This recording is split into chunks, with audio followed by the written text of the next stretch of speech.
Okay. So in the last class, we were discussing about. Yeah, thank you for joining, all of you. Thank you so much.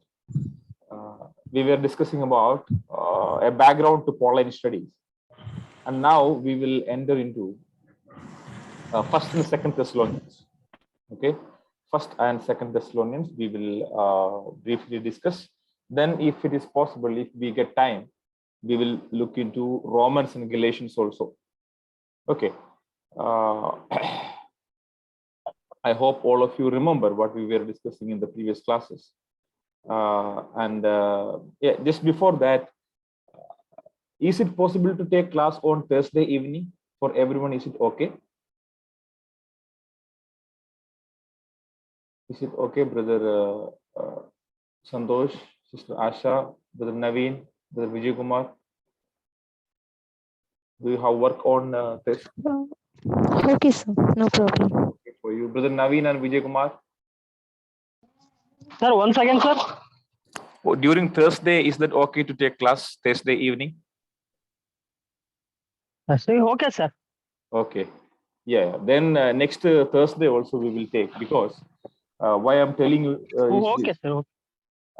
Corinthian letters. Sir, will it be on Thursday? Sir, will it be on Thursday and Friday both? Yeah, yeah. Or like will it be only on Thursday, sir? Tuesday, Thursday, and Friday. I just want to finish it soon. 3 days in next week. Because the thing is, Corinthian letters will be having a detailed discussion. Without that, the Corinthian letters will be incomplete. So I thought of taking some extra classes so that we can cover the area and finish the class soon. Okay.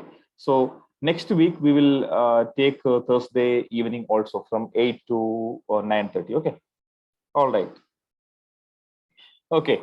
So Thessalonian letters, First and Second Thessalonians. Usually, First Thessalonians is considered to be one of the first letters written by Paul. Okay, so because of this reason, we take First and Second Thessalonians together as the first writings by Paul. And if you want to look into the background of Thessalonian church, we have to go to Acts 17. Okay, there we see in detail how Paul is doing ministry in Thessalonica. Okay, we will just briefly look into that, how he is beginning with the church. 17, chapter 17. They when they had traveled through Amphipolis and Apollonia, they came to Thessalonica, where there was a synagogue of Jews. And according to Paul's custom, he went to them, and for 3 Sabbaths he reasoned with them from the scriptures. Then verse 4, and some of them were persuaded and joined Paul and Silas, along with a large number of God-fearing Greeks and a number of leading women. And verse 5 onwards, we see opposition emerged there. Okay. And verse 7, and Jason had welcomed them. So Jason could be the first believer there in Thessalonica. Okay, he could be the first believer. And right after this ministry, they had to run away from the place, and now they are going to Berea.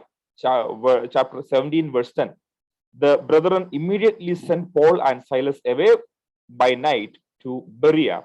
When they arrived, they went into the synagogue of the Jews. Okay. And verse 11. Now these were more noble-minded than those in Thessalonica, for they received the word with great eagerness, examining the scriptures daily to see whether these things were true. Okay. So there is a comparison between Thessalonian believers and Berean believers. And Luke is telling, in Thessalonica, they preached and they taught and they stayed for a few days. But so many came to Christ, but they were not strong believers. Okay. And especially when it comes to examining the scriptures, Berean believers were more eager than Thessalonians. That is what we get from Acts 17. Okay. So right after Philippian ministry, Paul is coming to Thessalonica. Then this place, Thessalonica was the capital of Macedonia, northern Greece. It was a capital and it was a famous city during those days. And even it was an important port and a commercial center. There, Paul is establishing the church. This was the beginning of Thessalonian church. And as we have seen, he had to leave there. He is just going away from Thessalonica to Berea. Then again, Paul is trying to visit them. Please, somebody can help me in reading. 1 Thessalonians chapter 2, verse 17 and 18.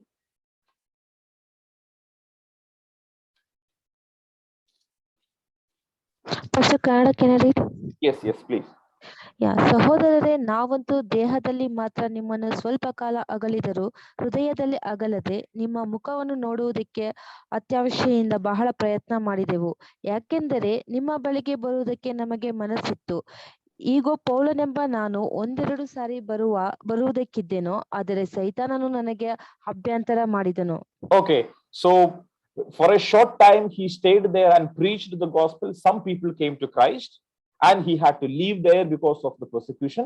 And again he's trying to come back to Thessalonica, but the problem is Satan had hindered him. We don't know what is the reason.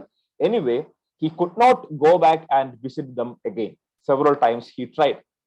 Paul had such kind of a ministry mentality that once he started a church or established a church, he want to go back again to the same place and visit them, encourage them. Okay, and Paul is trying here to go to Thessalonica, but he was hindered. Now, what is he doing there? When he is not able to go there, Paul is sending Timothy. We know Timothy was his spiritual son, though he was very young. Paul is sending Timothy several times to several places.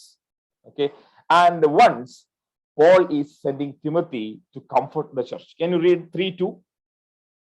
Chapter 3, verse 2. ನಿಮ್ಮ ಮೇಲೆ ಬರುವ ಸಂಕಟಗಳಲ್ಲಿ ಒಬ್ಬರು ಚಂಚಲರಾಗದಂತೆ ನಿಮ್ಮನ್ನು ದೃಢಪಡಿಸುವುದಕ್ಕೂ ನಿಮ್ಮ ನಂಬಿಕೆಯ ವೃದ್ಧಿಗಾಗಿ ಪ್ರಮೋದಿಸುವುದಕ್ಕೂ ನಮ್ಮ ಸಹೋದರನು ಕ್ರಿಸ್ತನ ಸ್ವಾರ್ಥೆಯ ಉದ್ಯೋಗದಲ್ಲಿ ದೇವರ ಸೇವಕನು ಆಗಿರುವ ತಿಮೋತಿಯನನ್ನು ನಿಮ್ಮ ಬಳಿಗೆ ಕಳುಹಿಸಿದೆವು. Okay, so we sent Timothy, our brother and God's fellow work in gospel of Christ, to strengthen and encourage you as your faith. So after trying several times to visit them, Paul is sending Timothy to comfort the church. But there is a problem. When Timothy reached there, he found out, he's telling, okay, the church is going well, people are coming in the church, and for example, in our terms, Sunday worships are going on, Friday fasting prayer are going on, evening prayer is there, Bible study is there, all the things are there.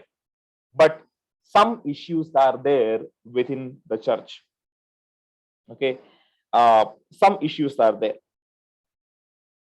He is reporting that there are certain problems.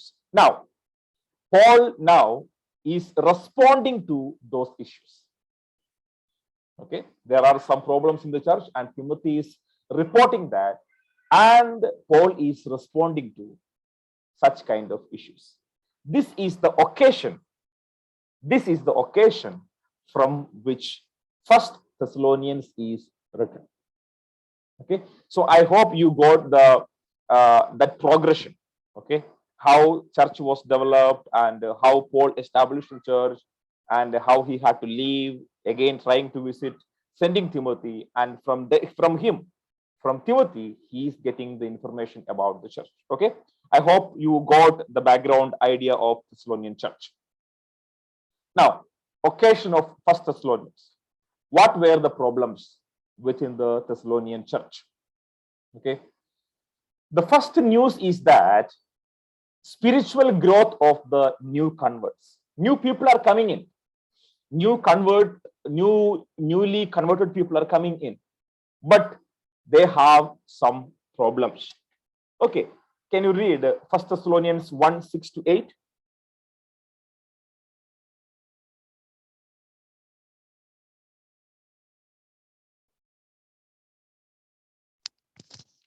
ಇದಲ್ಲದೆ ನೀವು ಬಹಳ ಹಿಂಸೆಯನ್ನು ಅನುಭವಿಸಬೇಕಾಗಿದ್ದರೂ ಪವಿತ್ರಾತ್ಮನಿಂದ ಉಂಟಾದ ಆನಂದದೊಡನೆ ದೇವರ ವಾಕ್ಯವನ್ನು ಅಂಗೀಕರಿಸಿ ನಿಮ್ಮನ್ನು ಕರ್ತನಾದ ಯೇಸುವನ್ನು ಅನುಸರಿಸುವವರಾದಿರಿ.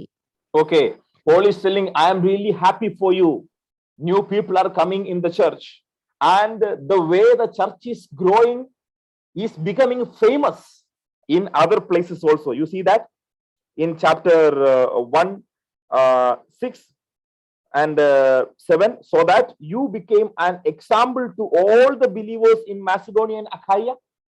See, a church is growing, and that news is spread all throughout Macedonia and Achaia. Usually Macedonia and Achaia is referring to Corinthian churches. Okay, Corinthian churches. So Thessalonican believers and their growth is being spread. That news is spread to other churches also. A appreciation Paul is giving in the first chapter itself. Very good. You are doing good. Growing, the church is growing very well. Good. He's appreciating. And just right after that, Paul is telling, though new converts are coming, they are easily depressed. Okay, because of some reasons, they are easily depressed. What is the reason? Can you read 4:13? 4:13. ಸಹೋದರರೇ, ನಿದ್ರೆ ಹೋಗುವವರ ಗತಿ ಏನೆಂದು ನೀವು ತಿಳಿಯದೇ ಇದ್ದು ನಿರೀಕ್ಷೆ ಇಲ್ಲದವರಾದ ಇತರರಂತೆ ದುಃಖಿಸುವುದು ನಮ್ಮ ಮನಸ್ಸಿಗೆ ಒಪ್ಪುವುದಿಲ್ಲ. Okay, so here we see that in Malayalam it is ningal pratyasha illatha mattulavare pole. That means some people are not having hope. We do not want you to be uninformed, brethren, about those who are asleep,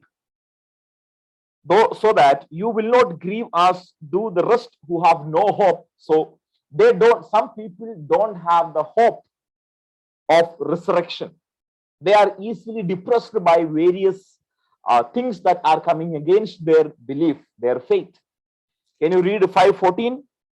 We urge you, brethren, admonish the unruly, encourage the faint-hearted, help the weak, be patient with everyone. So within the church, there are some group, some people, some individuals, those who are weak in their faith. Okay, that was the first reason Paul is writing to Thessalonians. Now, there is a very strong question about what will happen to the died people. Okay, another major important question that emerged from the church. What will happen to those who are already died? Okay, you can connect this with another discussion that we had earlier. You remember imminent parousia? Do you remember that? What is the meaning of imminent parousia? Do you remember? I'll tell you. Jesus had told them before he leaves, he's telling, I will come back to you soon. And people are expecting, Peter, apostles, they are expecting that Christ is coming back. And they sold the property, you remember in Acts, because they thought that Christ is going to come back. So what is the need of this property? What is the need of money? So they spent time together. They sold their property. They ate together. They came to the church and they lived there, expecting that Christ is going to come back. Imminent parousia. The return is going to come back, happen soon. That was the expectation. But that did not happen. 5 years passed by. Christ is not going to come back. 10 years passed by. Christ is not coming back. 15 years, 20 years, Christ is not coming back. Complaints began, no? Complaints emerged within the church. What is happening? Christ had promised us that he's going to come back, but he's not coming. What is happening? And along with that, some believers, they began to die. Understand? Some old believers, they began to die. Then question emerged about what will happen to them. Those who are already dying, Christ is going to come back. We will go with Christ. But what will happen to these people, those who believed in Christ? Okay, so this was a major question that came in 60s, AD 50s and 60s. So Thessalonican believers, they also had the same question. Paul had to respond to them. What will happen to the died believers? And where he is responding that? Can you read chapter 4, verse 13 onwards? We do not want you to be uninformed, brethren, about those who are asleep, so that you will not grieve as do the rest who have no hope. We believe that Jesus died and rose again. Even so, God will bring with him those who have fallen asleep in Jesus. And in the following verses, you can see how he will come back. So this portion is a response to that question. What will happen to the died ones? This portion is a response to that. Okay. Now, another point, another complaint against Paul was Paul is absent. So it was informed as a sign of lack of concern. That means Paul is not coming again and again. That means he does not have any concern for the church. Let us look at that. Chapter 2, verse 3 onwards. Chapter 2, verse 3 onwards. For our exhortation does not come from error or impurity or by way of deceit. Okay, and there onwards, Paul is talking about his apostleship. Okay, it was needed there. Paul is talking about his apostleship, because some people were telling like Paul is not coming back to Thessalonica. That means it was a lack of concern. Okay, and Paul is telling that I am trying to come back to you again. Look at 17 onwards, chapter 2, 17 onwards. But we, brethren, having been taken away from you for a short while, we all are more eager and have great desire to see your face, trying to come back to you. This was another another reason for writing 1 Thessalonians. Then again, chapter 4, 3 onwards, we see about purity. We see about purity, because in that church, some people were having low sexual standards. Okay, because of that, Paul is exhorting them, do not go behind the lustful passion. See chapter 4, 3 onwards.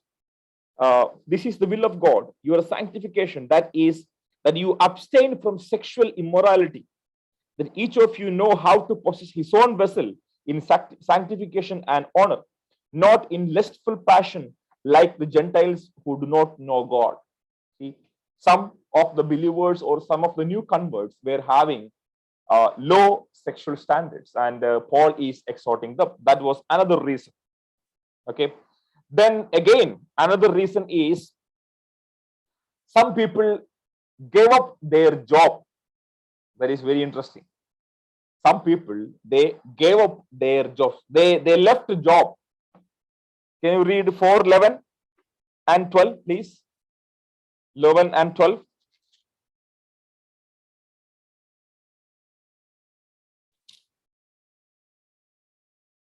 Yeah, please read.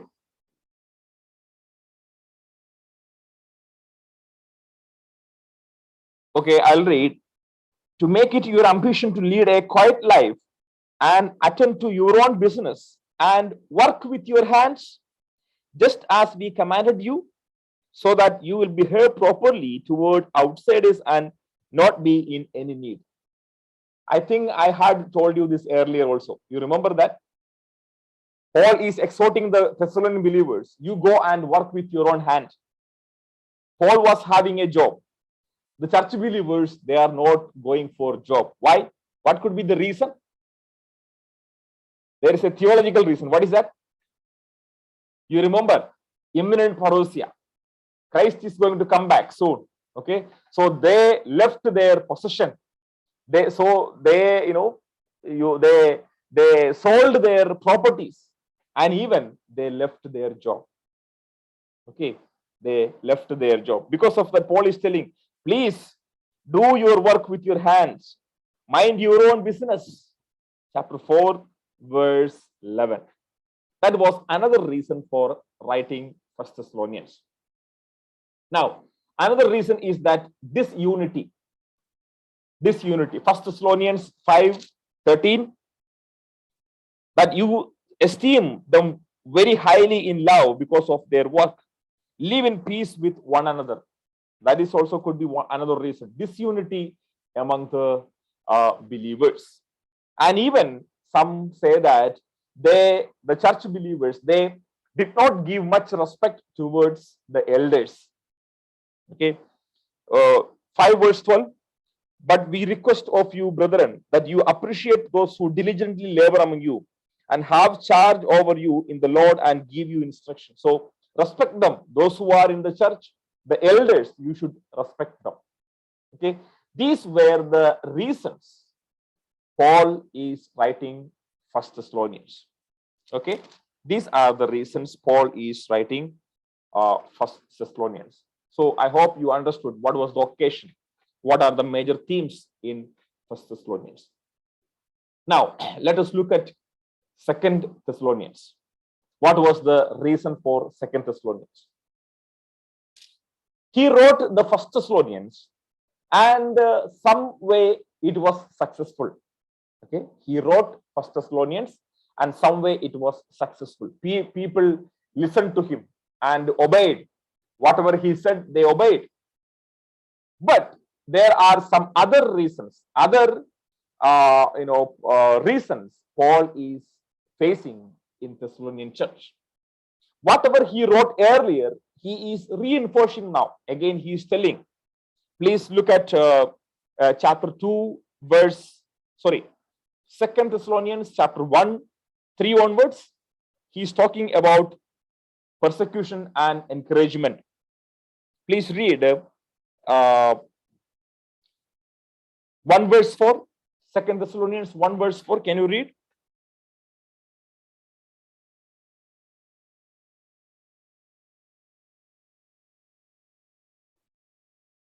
Second Thessalonians chapter 1 verse 4.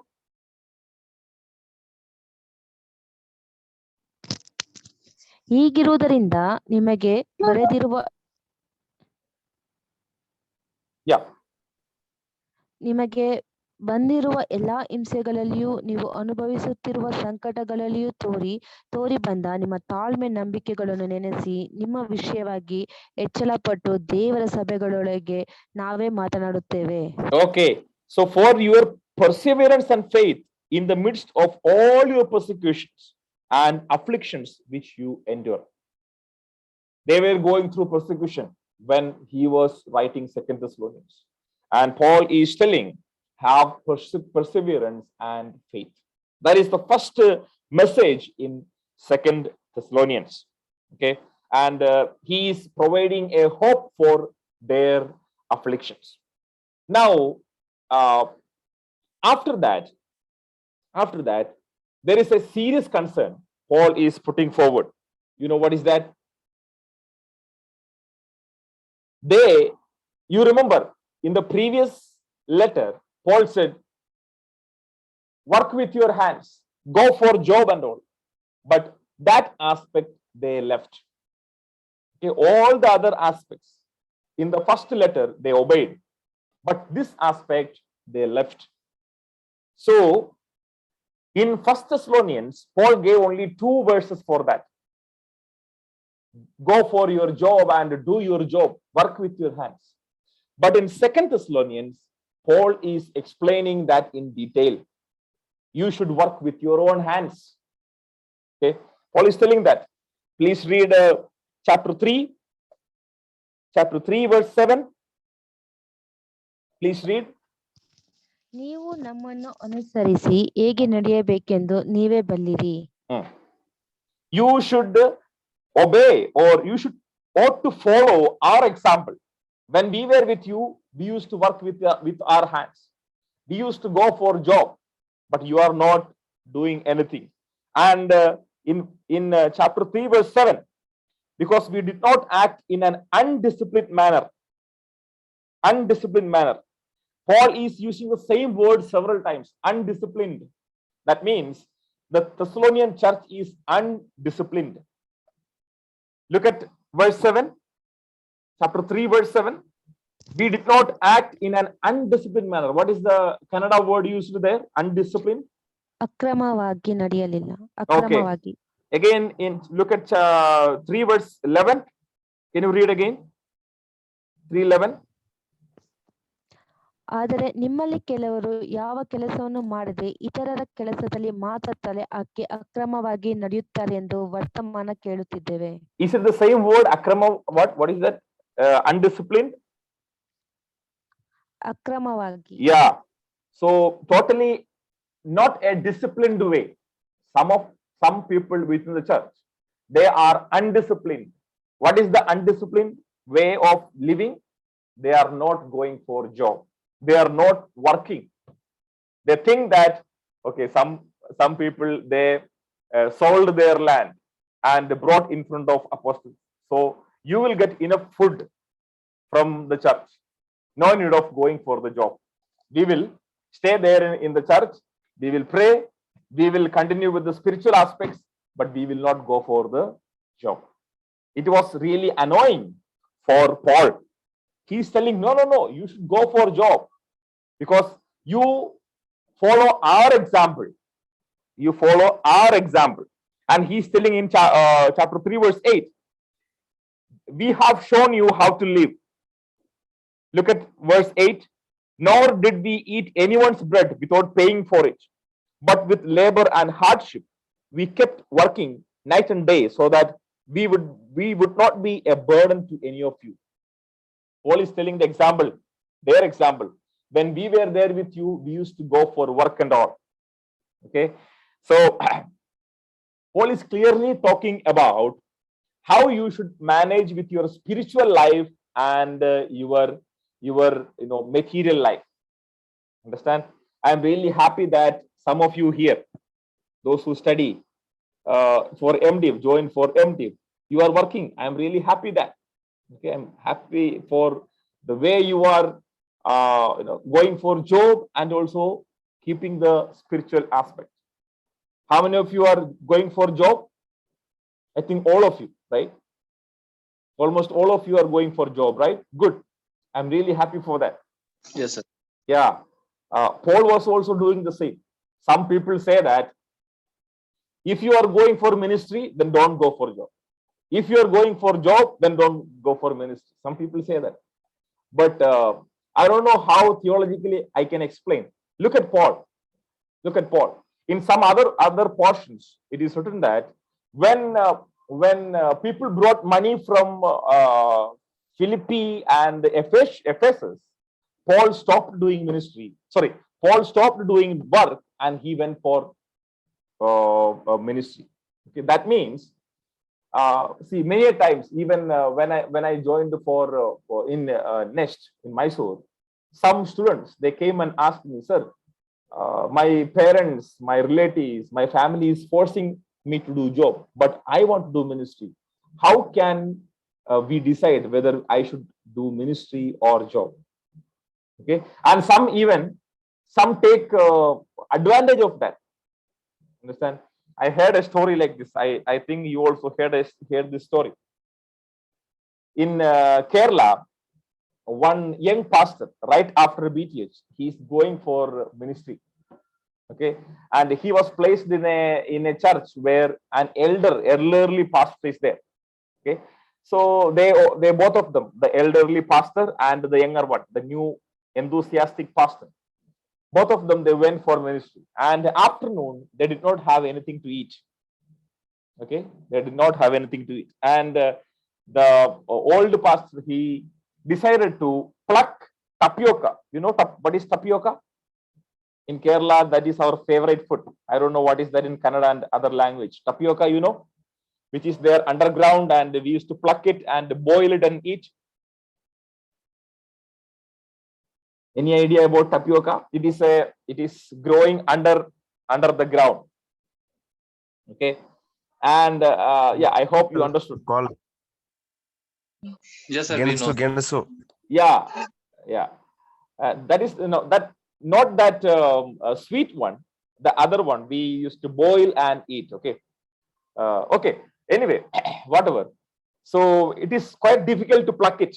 It is very difficult to pluck it. You should use all the other things for plucking it. Anyway, the old pastor said, brother, we will go and pluck that and we will boil it and eat. And the young pastor, the new one, enthusiastic for ministry, he's telling, no, pastor, if I am for the ministry, I will never do any other work. So I have given my hands for the Lord. So I won't do this work. Okay. So his decision is, I have given my hands and my body for the Lord. So I won't do this work. So the old pastor, he was quite funny. And he said, okay, young pastor, good. You have given your hands for the Lord. I hope you have given your stomach also for the Lord. So let us not eat today. Okay. So if you have given your hands for the Lord, you give your stomach also for the Lord. So don't eat today. Let us not eat today. Let us fast today. The same answer this pastor is telling is told by Paul here. Did you notice that? Can you read 12, verse 12, please? Verse 10 first. Verse 10.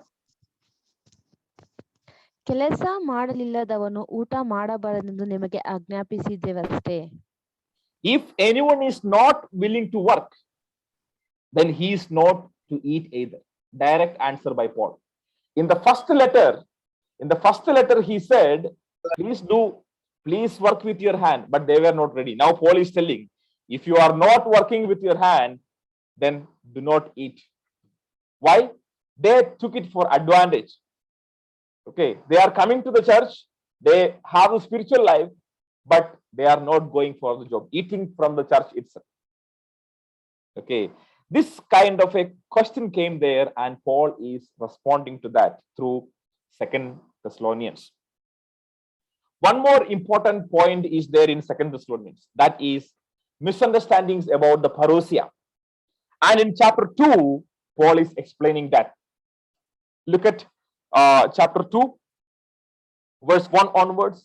Now we request you, brethren, with regard to the coming of our Lord Jesus Christ and our gathering together to him.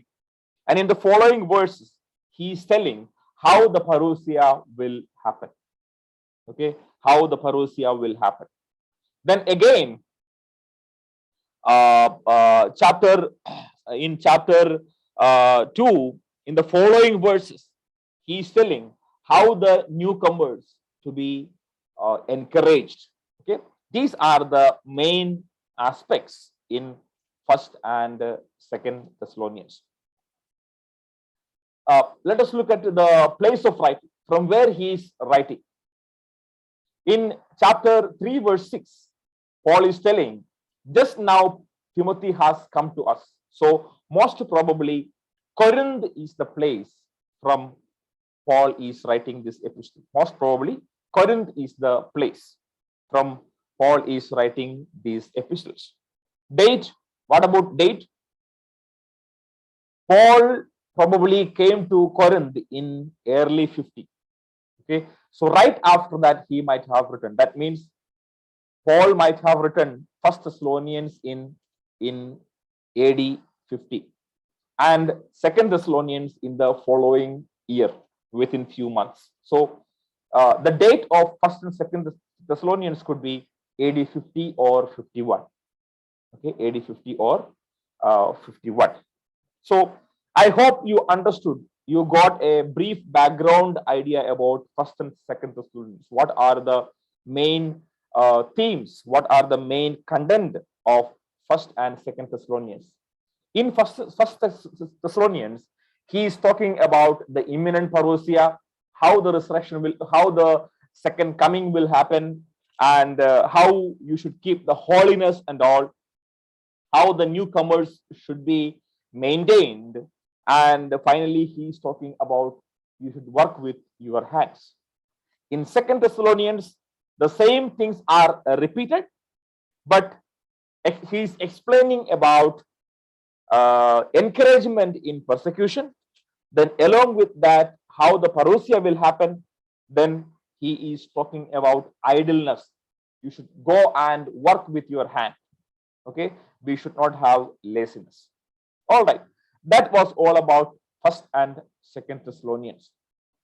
And as a conclusion, what we can say, Thessalonian letters speak clearly about the eschatological events among the Pauline letters.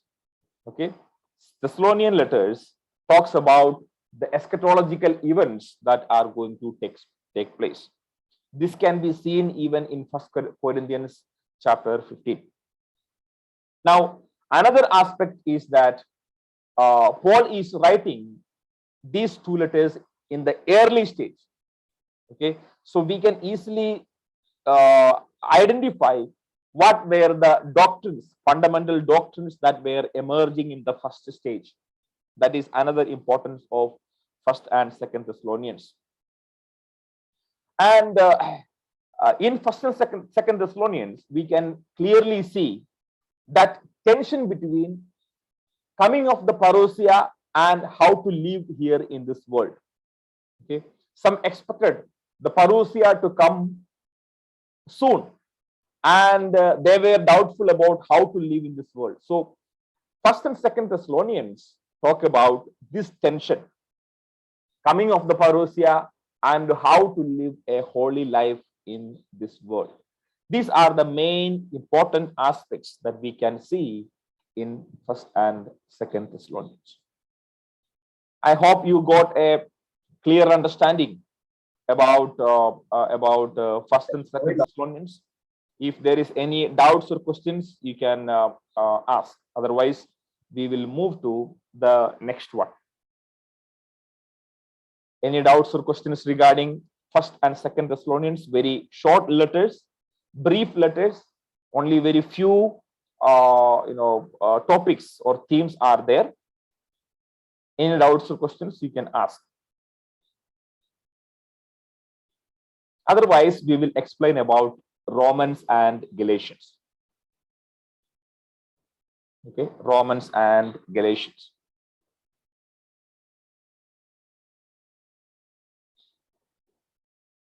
Okay, Romans and Galatians. What are the importance of both Romans and Galatians? Can you tell me? What is the importance of Romans and Galatians?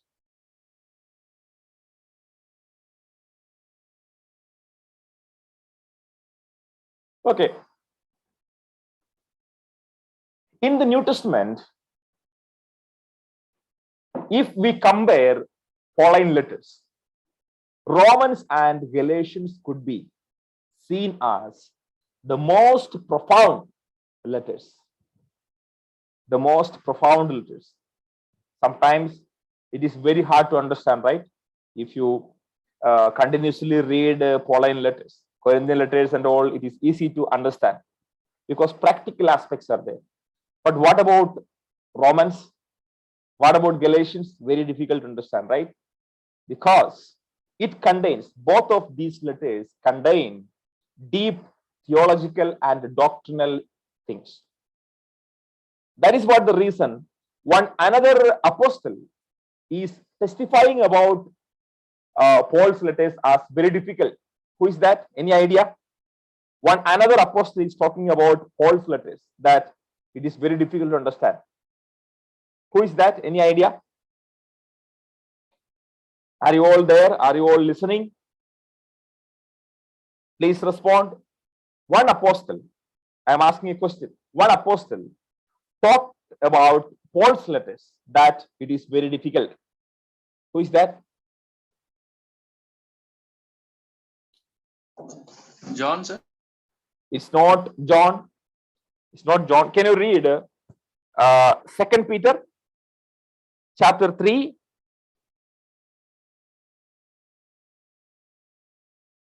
(15 and 16). Can you read?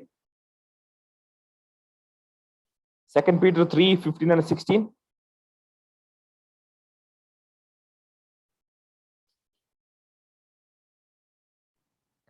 ನಮ್ಮ ಕರ್ತನ ದೀರ್ಘ ಶಾಂತಿಯು ನಮ್ಮ ರಕ್ಷಕನರ್ಥವಾಗಿ ಅದೆ ಎಂದು ಎಣಿಸಿಕೊಳ್ಳಿರಿ. ಇದೇ ಅಭಿಪ್ರಾಯಕ್ಕೆ ಸರಿಯಾಗಿ ನಮ್ಮ ಪ್ರಿಯ ಸಹೋದರನಾದ ಪೌಲನು ಸಹ ತನಗೆ ಅನುಗ್ರಹಿಸಿರುವ ಜ್ಞಾನದ ಪ್ರಕಾರ ನಿಮಗೆ ಬರೆದನು.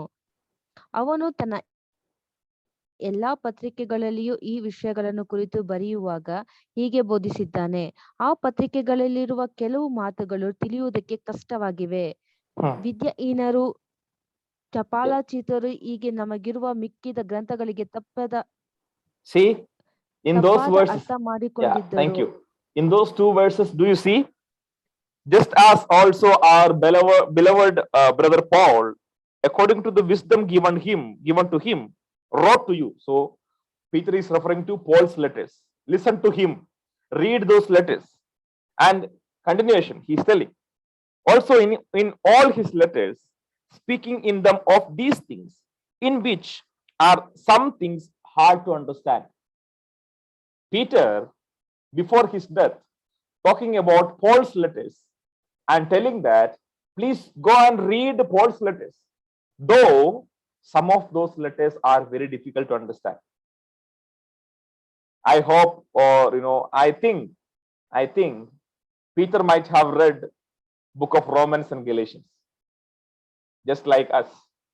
Romans and Galatians are very difficult to understand, and Peter might have read Romans and Galatians, and now Peter is telling, please go and read Romans and Galatians, though it is difficult to understand. So because of the doctrinal aspects, doctrinal themes, deeper meanings from the scripture are detailed in Pauline letters like Romans and Galatians. So most profound letters in the New Testament are Romans and Galatians. Okay. Does anybody teach from Romans and Galatians? Does anybody preach in your church? I am asking you, when you get a chance to preach, do you preach from Galatians and Romans? Tell me. Sometimes people avoid those. Why? Because thinking that it is very difficult to understand. If you read it further, if you read Romans and Galatians, you will be able to get deeper into the doctrinal understanding. It's very interesting letters, Romans and Galatians. Okay. A person named Philip Melanchthon, he is telling Romans and Galatians are sum total of Christian doctrines. Okay. Philip Melanchthon, he is telling that Romans and Galatians are the sum total of Christian doctrines. Sum total means if you bring together the Christian doctrines, you can see that they are in Romans and Galatians. Okay, that is true. That is actually true. Now, Martin Luther, who lived in the 16th century and who is the proponent or first person for Reformation, he is telling the letter of Romans as really the chief part of the New Testament and the purest gospel. Martin Luther is telling the chief part of the New Testament and the purest gospel. It is the purest gospel. If you want to listen from the purest gospel, listen to the purest gospel, you should read Romans and Galatians.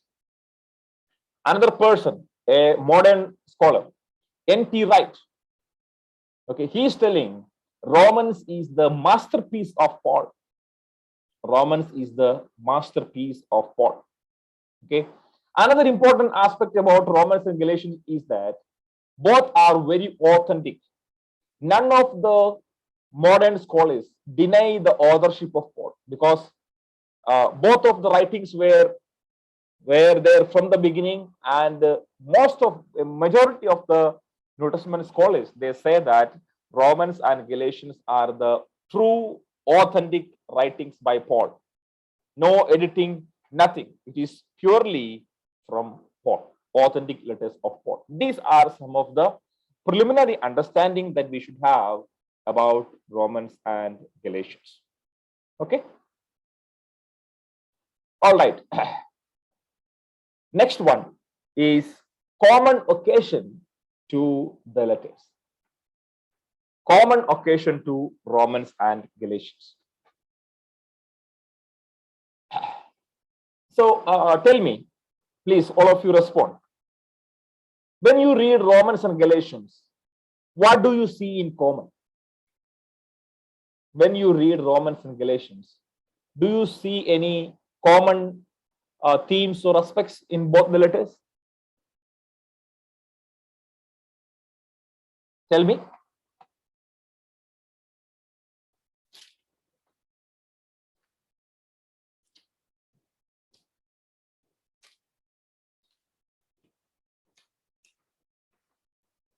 Are you all there? Are you listening? Any common elements in Romans and Galatians?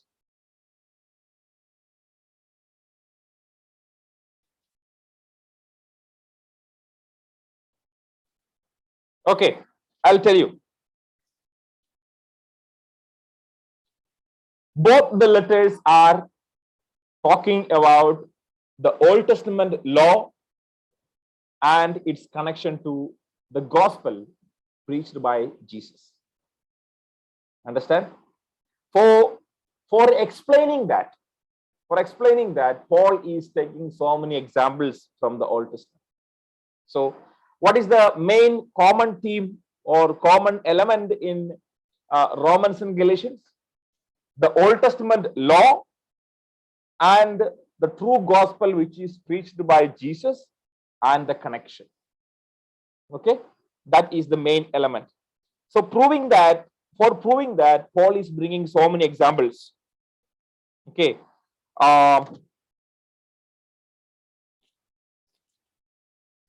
can you read Galatians?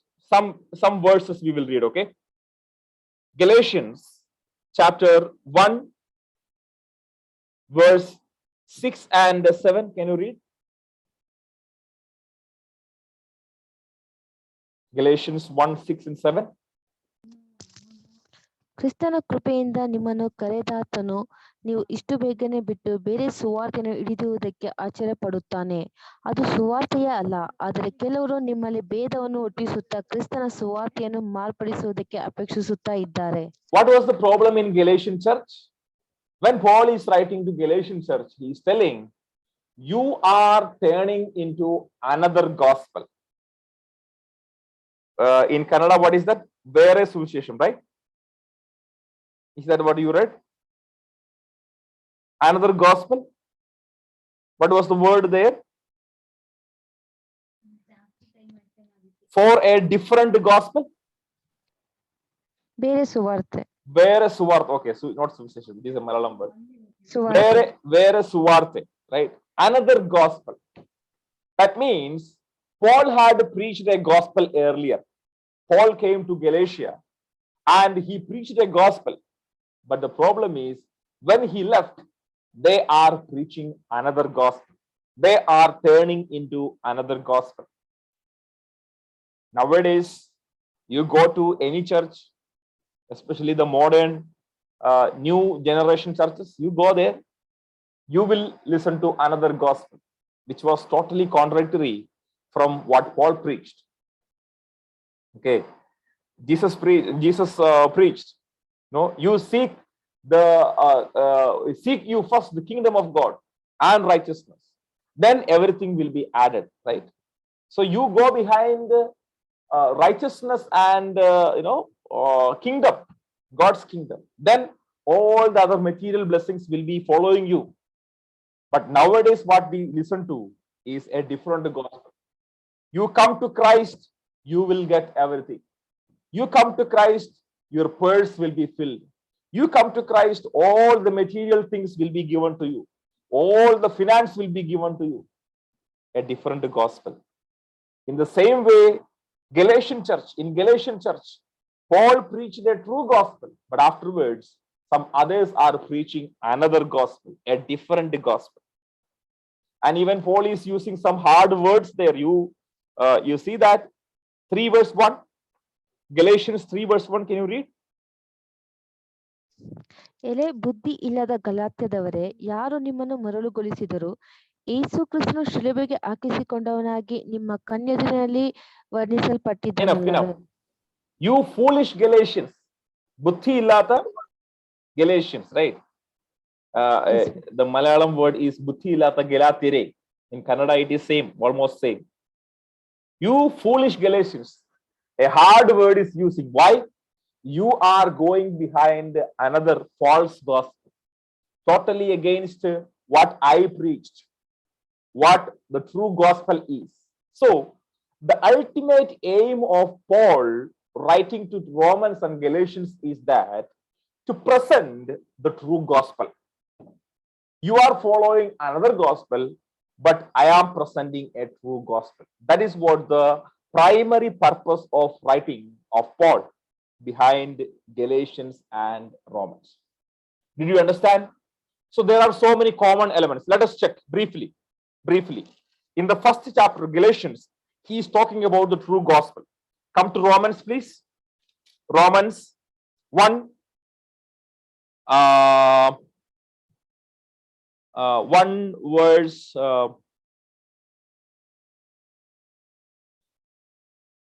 16. 1:16, please read. ಆ ಸುವಾರ್ತೆಯು ದೇವರ ಬಲ ಸ್ವರೂಪವಾಗಿದ್ದು ಮೊದಲು ಯಹೂದ್ಯರಿಗೂ ಆಮೇಲೆ ಗ್ರೀಕರಿಗೆ ಅಂತೂ ನಂಬುವವರೆಲ್ಲರಿಗೂ ರಕ್ಷಣೆ ಉಂಟು ಮಾಡುವಂತದ್ದಾಗಿದೆ. Okay, I am not ashamed of the gospel. Again, there also the gospel is coming. The true gospel, suvarta, right? The true gospel is coming. In Galatians also the true gospel is coming. Okay, Galatians chapter 3 verse 1 onwards talks about. Can you read 3:2?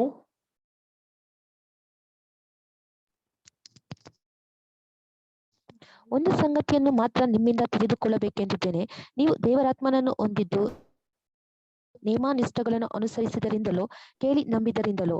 Okay, so the work of the law and you are getting righteousness, you are getting saved by faith. So the law and the faith, two important aspects. The law and the faith, how we can compare. And Paul is telling there, you are not justified by the law, rather you are justified by faith. Understand? Paul is explaining that there.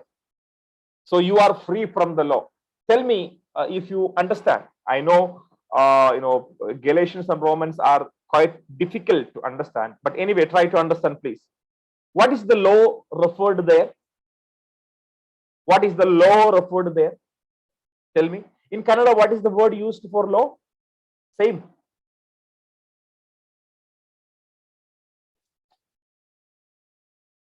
Tell me, what is the word used there in Kannada?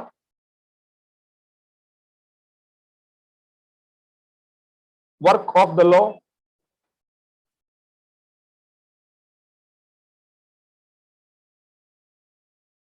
Okay, in Malayalam it is Nyaya Pramanam, or it is referring to the Old Testament, what we call law, the Old Testament rules and regulations. You should take fasting on Sabbath. You should do circumcision. You should not eat this. You should not eat that. You remember so many laws, rules and regulations there in the Old Testament. You remember that in Leviticus, Deuteronomy and all, we see so many laws, rules, regulations for the Jewish people. Now Paul is telling, if you are under the law, you are not free. But if you are in Jesus, if you have believed in Jesus, then no need to follow all the rules and regulations of the Old Testament. Understand? This is the thing Paul is explaining in Galatians chapter 3. Now you can come to Romans chapter 3. Romans chapter 3, verse 21 and 22. Can you read?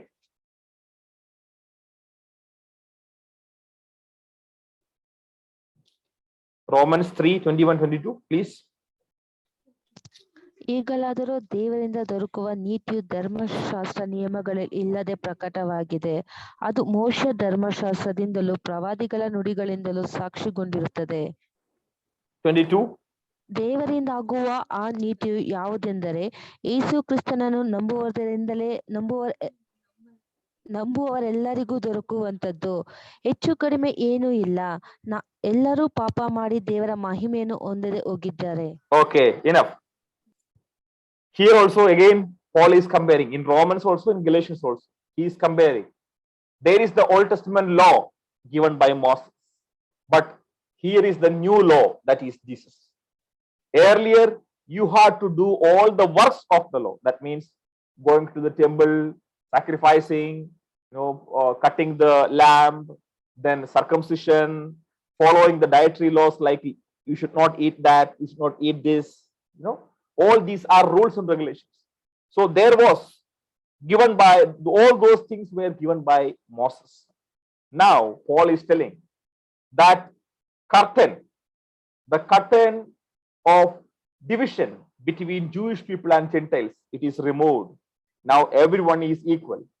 So if you are coming under Jesus and if you have faith in Jesus, no need of the Old Testament law. No need of the Old Testament law. This is what Paul is putting forward in Romans. Now again, he's explaining that,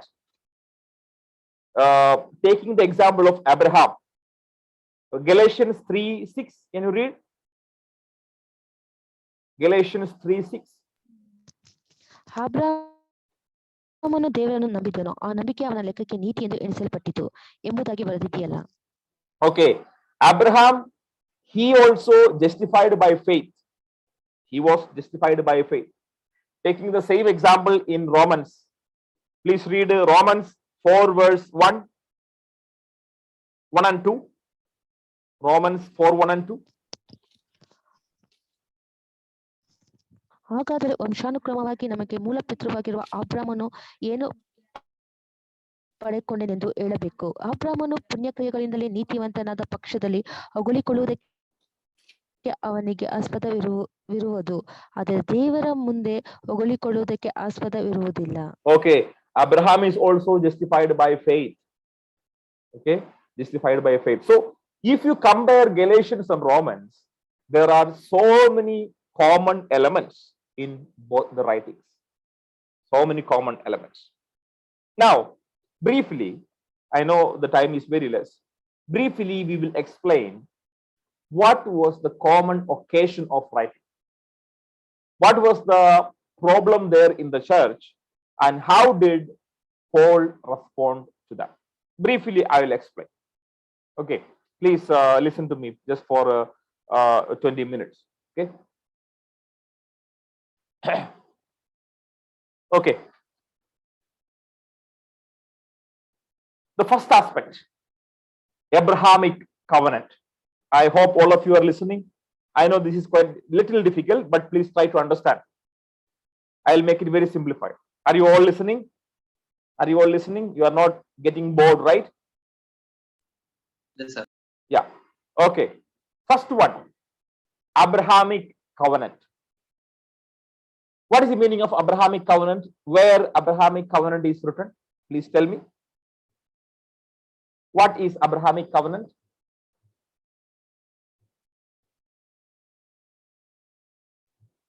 Abrahamic, yeah.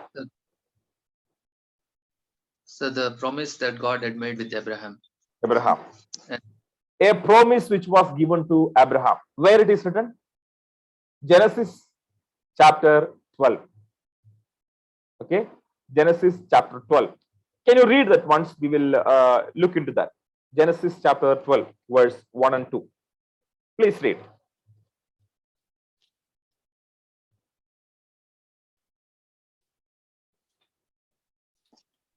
Now the Lord, Lord said to Abraham, go from your country and your kindred and your father's house to the land that I will show you, and I will make of you a great nation, and I will bless you and make your name great, so that you will be a blessing.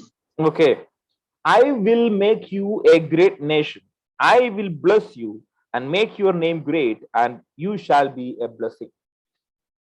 So, this is the promise, covenant God is making with Abraham. Tell me, was there any credential which God found in Abraham, or was there any importance, or what we say, uh, you know, any peculiarity which was seen upon Abraham? There were so many other people in the world, right? But why did God chose Abraham? Usually, the response is that he was a righteous man. Good. But in some other portions, it is written that it was out of grace. It was totally out of grace. Abraham was selected and he was blessed. Okay.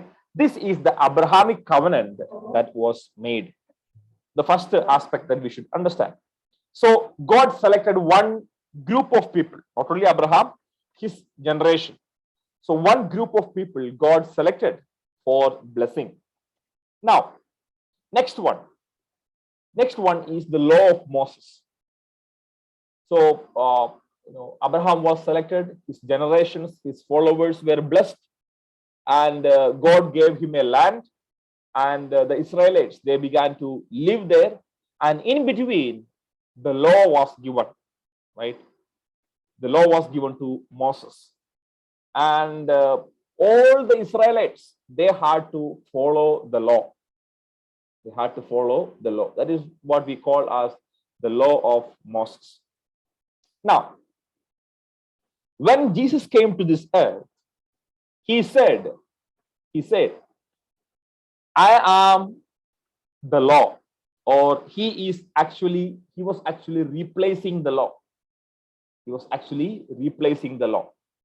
Jesus had made he was against all the Pharisees and Sadducees and told them that we are against the law. And moreover, through Jesus' death, that curtain was removed. That curtain was removed. Earlier, there was a problem. Only the Jewish people can enter into the covenant with God. Only the Jewish people can do that. But when Jesus came, he is telling, no, even Gentiles are included in God's plan. Okay? Even the Gentiles are included in God's plan. Okay? So that inclusion of Gentiles came in. So the curtain was removed, and even the Gentiles now can come in. Okay? That is what happening with Jesus and his ministry. Now, everybody understood that Gentiles are also included in God's kingdom. That is what we see in Acts of Apostles. Peter and all, they were only focusing on Jewish people, but he's viewing a dream at night, and God is telling, you should go to the Gentiles also. He's obeying that.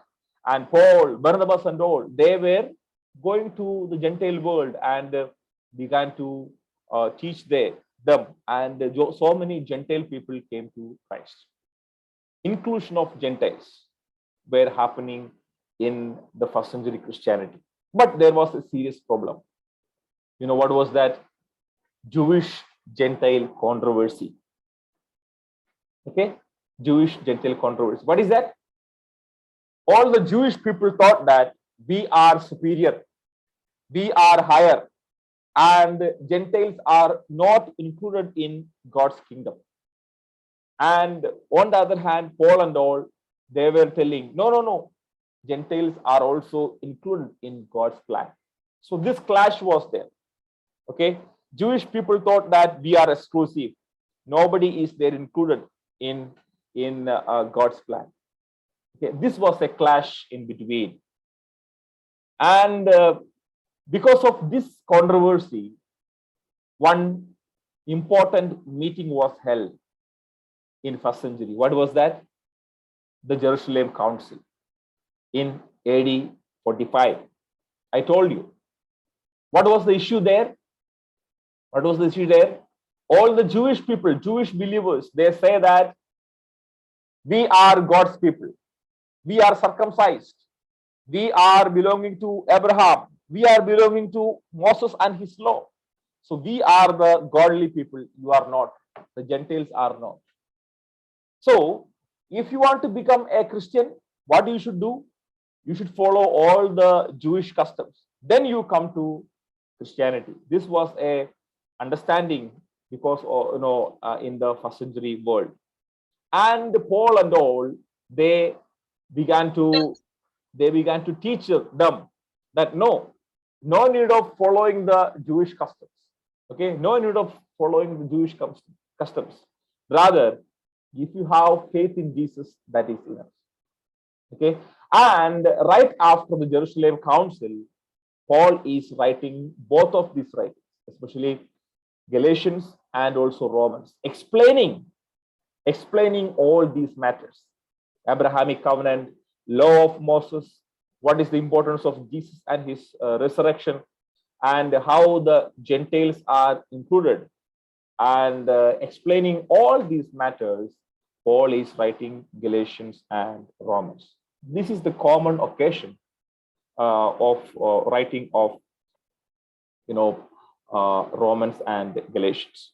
I hope you understood the background of or the common occasion of Romans and Galatians. Now let us look into what were the main themes. Okay, what were the main themes in Romans and Galatians?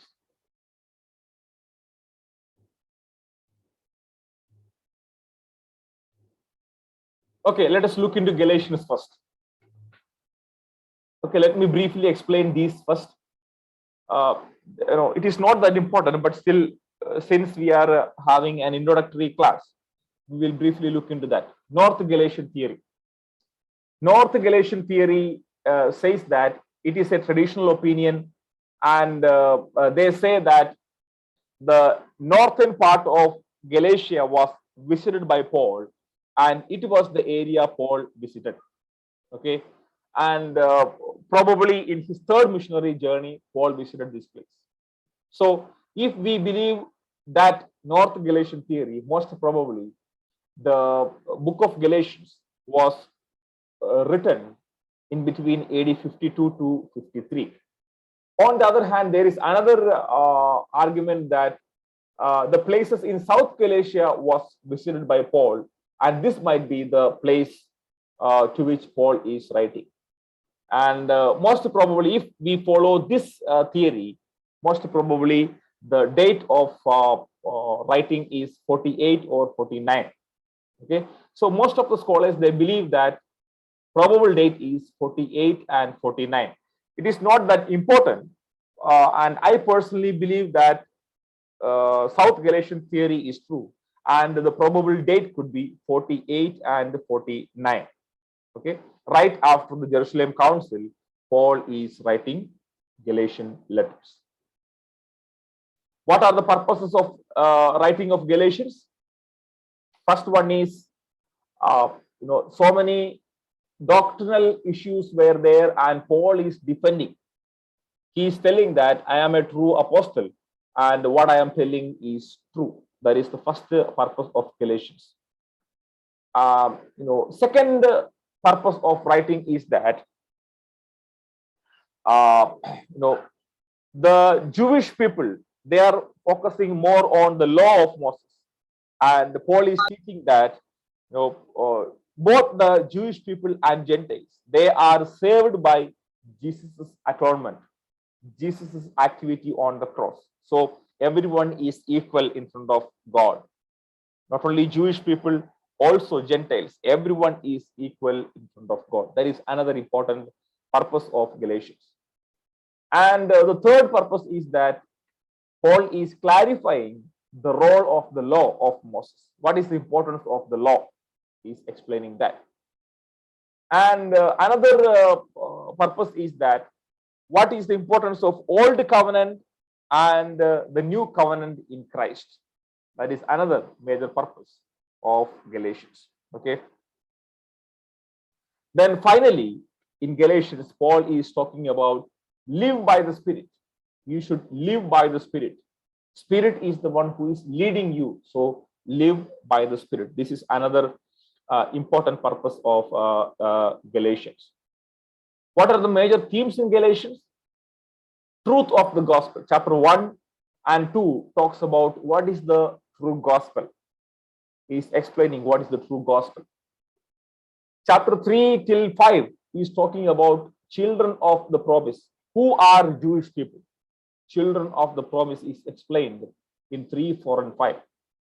Then 5 and 6 is talking about live by the Spirit. You should live by the Spirit. These are the major themes in book of Galatians. Next to that, we will look into book of Romans. What is the importance of Romans, book of Romans? Okay, just a brief background. Paul did not plan this church. Okay, Paul was not the one who planted planted the church. He did not directly plant the church. Most probably, those who went after Pentecost event, they went to Rome and established this church. And when he was in his third missionary journey, probably Paul is writing book of Romans. And in chapter 16, we see that there were at least 5 house churches. Okay, because they could not gather together. Because of that, at least 5 house churches were there in the city of Rome. And probably Paul is writing book of Romans in between AD 55 and 57 during his third missionary journey when he was in Corinth.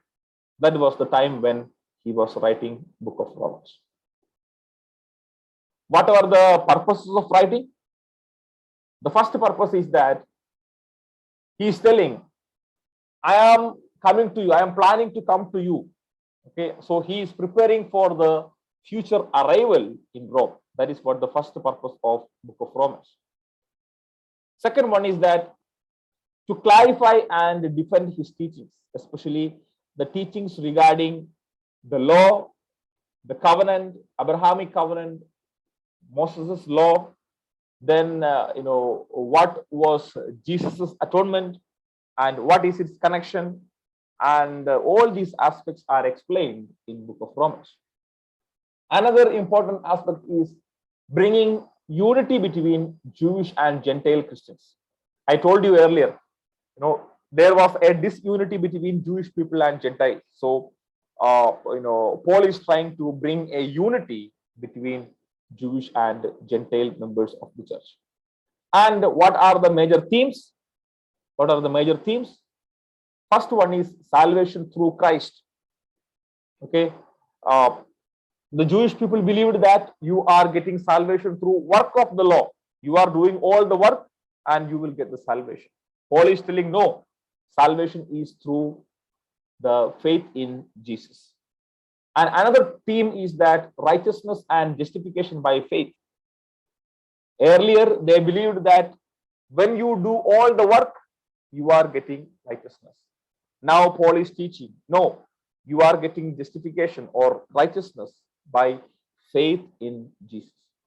And finally, another important theme is Romans is that Christians and society, how you should live in a society. Okay, especially in chapter 13 and all, clearly talks about. Let us look into chapter 13, Romans chapter 13, verse 1 onwards. Honor your authority. Chapter 13, verse 1. Every person is to be in subjection to the governing authorities. You should be obedient to the governing authorities. And in the following verses, he's telling how to walk in love and all. So how you should behave with the society, that is explained in book of Romans. Okay, the book of Romans is totally talking about work of the law, and how you are justified by faith and all. I hope you remember about Martin Luther. Okay, we will wind up with this. How book of Romans is important. You remember Martin Luther, the one who in 16th century, the one who proposed a reformation in the Roman Catholic Church. You remember that? Until 16th century, what was happening with the Roman Catholic Church? They believed that only through works you are getting salvation. Only through work. You go to the temple or you go to the church on a daily basis, you will get salvation. You give more pain to your body, you will get more salvation. You give more money, you will get more salvation. Understand? These kind of beliefs were there in the Roman Catholic Church. And they even sold money chits. If you take more money or if you give more money, you will get more salvation. So they believed that through the work, you will get salvation. But Martin Luther and followers, what did they do? They were reading Romans chapter 5. In Romans chapter 5, what is seen? In Romans chapter 5, verse 1, where they were reading, therefore, having been justified by faith, we have peace with God through our Lord Jesus Christ. And when they believed that, when they read that verse, they clearly, Martin Luther and followers, they clearly understood that we are justified by faith in Christ, not by work. What Roman Catholic Church is teaching, that you are justified by the work, but Martin Luther understood, no, you are not justified by the work, rather you are justified by faith. Okay, you are justified by faith. And they came out of the Roman Catholic Church and stood against the church. Okay, and that is what we call as Reformation. Even we Pentecostals or Protestants, we are following Martin Luther and his ways. We are totally against the view that we are justified by the works. No, none of your work will get into salvation. Rather, you and me are justified by faith in Jesus. Okay, this is the importance of book of Romans and Galatians. Okay, I know Romans and Galatians are two very